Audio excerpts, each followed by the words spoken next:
早排咧，我喺網上就發過一條短視頻啦，就係關於咧我對住個木樁打咗一連串嘅動作，幾十秒。咁我就見咧都好多朋友睇過呢條短片，咁啊多謝先。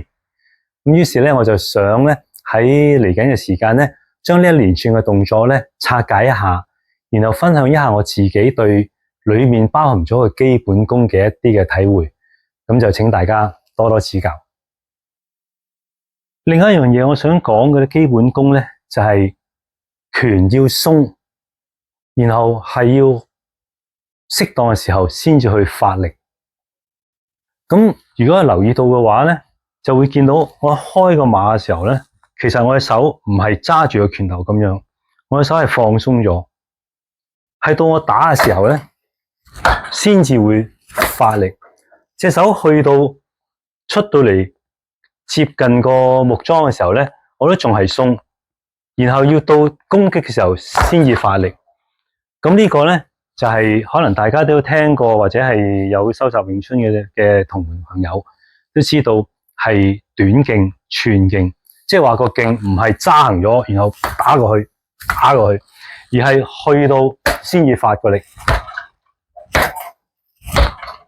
咁所以咧，隻手喺好大部分嘅時間咧，都係一個放鬆嘅狀態。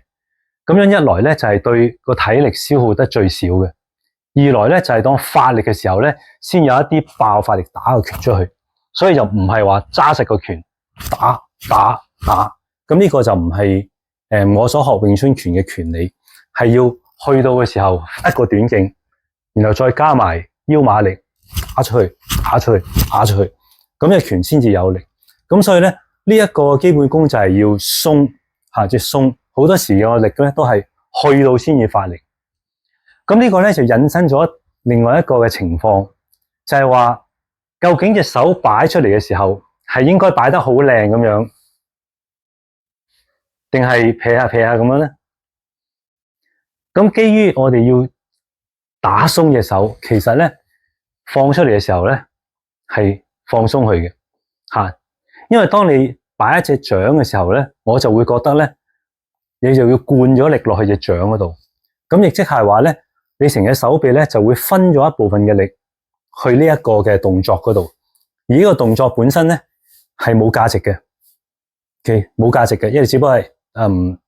好睇嘅啫。咁反而咧係要打嘅時候咧，先至去用力。所以呢一樣嘢喺我自己嘅體會就係覺得唔需要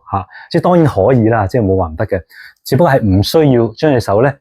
伸到直晒，幾個後手指擺埋一隻掌咁樣咧就係會將一啲力咧就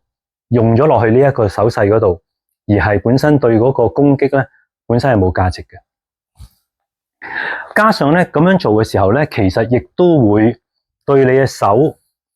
嘅觸覺咧係會造成一個打折扣，即係話隻手一用咗力嘅時候就硬，一硬嘅時候咧，佢個觸覺咧自然亦都會減弱咗。